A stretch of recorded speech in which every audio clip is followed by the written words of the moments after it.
May lalaki sa Davao del Sur na ang reklamo sa buhay, parati raw siyang hinihiwalayan ng kanyang mga karelasyon at hindi raw dahil sa bisyo o pambababae, kundi dahil meron daw siya malaking Ulok.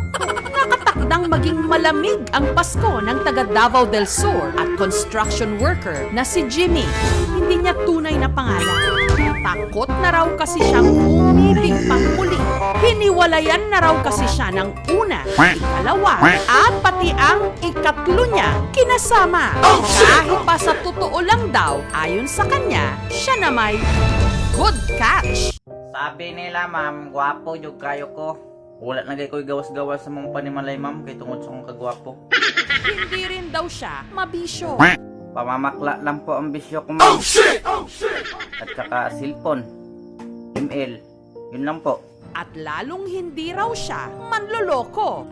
Hindi naman po ako manloloko, ma'am. Lahat naman po sila minamahal ko. Hindi ko po sila niloloko.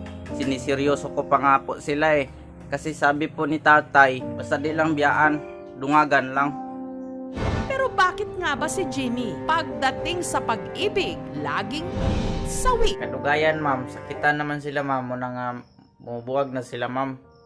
Hindi naman daw nila kayahon. Nya, kag gusto na pununta ko sila, ma'am. Sama na ako, ka mubiya man sila sa kuha. Huwag ko'y mahimo, kundi buhian na lang po sila. Ang problema raw kasi ni Jimmy, talaga namang napakalaki. Taong 1999, nung nakilala raw ni Jimmy, ang babaeng unang nagpatibok ng kanyang puso. Itago natin siya sa pangalang Emily. Sina Jimmy at Emily bumuo ng sariling pamilya sa Cebu kasama ang tatlo nilang mga anak. Pero taong 2013, nagtrabaho sa Bataan si Jimmy. Pag-uwi niya ng Cebu, ramdam ni Jimmy na ang relasyon nila ng kanyang misis tila tumamlay. Sige miog ka ng, sige miog ana-ana, ma'am. Pero sige sad miog away, ma'am. Kay tungod lagi aning akong bunal nga grabe yun dakuha, ma'am. Hinungdan lang yun ni atong pagpatuli nako. Madalas din daw silang magtalo. Nakakasakit ka eh. Mao to, ma'am, nga no choice. Nagbulag jud mi kay sakitan naman siya og mag-ana-ana mi. Sa gitna ng kanyang kalungkutan, nakilala niya si Faye. Hindi rin nito tunay na pangalan. Pero nung sila'y naglabing-labing, si Faye may inireklamo kay Jimmy. Ingon niya sa ako, ma'am, nga unsa naman ang bunala, oy, grabe naman dakuha na. Di kayo nga akong pugaran og maigo. Bungkag jud ni akong pugaran. Di jud ni magdugay ana, magbulag na lang jud ta kay bungkag jud ni pugaran na. Nya mao to, ma'am, bulag jud mi. Makalipas ang 3 buwan, ang relasyon ni Jimmy at ni Faye nauwi rin sa hiwalayan. Nitong nakaraang taon lang, si Jimmy na in love ulit sa kanyang ka-chatmate na itago natin sa pangalang Gretchen. At nakatagpo ako ulit ng babae na magmamahal sa akin. Kaya ako sumubok, ma'am. Pero si Gretchen, meron ding reklamo. Sabi ko sa kanya, ma'am, na sabi mo, bisag kinsa ko, dawaton ra ko nimo. Pero di man gyud ko niya madawat, ma'am.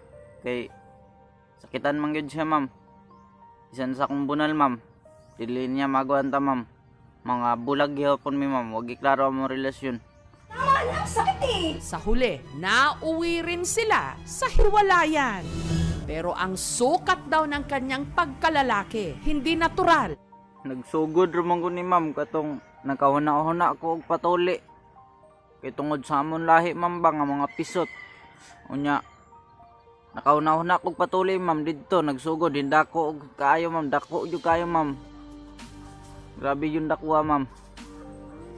Surrender na ko, ma'am, kay dili naman nina ako magamit kay mabiyaan ra man gyapon ko, ma'am. Luoy kay mga babae, ma'am, mga guba lang yun, di lang pugaran. Luoy kayo, ma'am, eh. Di na ako makaya, ma'am. Makuhan ko, maluoy yun ko sa ila, ma'am. Luoy yun kayo, kay mga guba lang yun lang pugaran yun. Grabe yun akong pagmahay, ma'am, nga nagpatuli ko, ma'am. Abot yun sa langit akong pagmahay. Patuyang manigtubog kung bunalagod. Grabe ning ulo ka.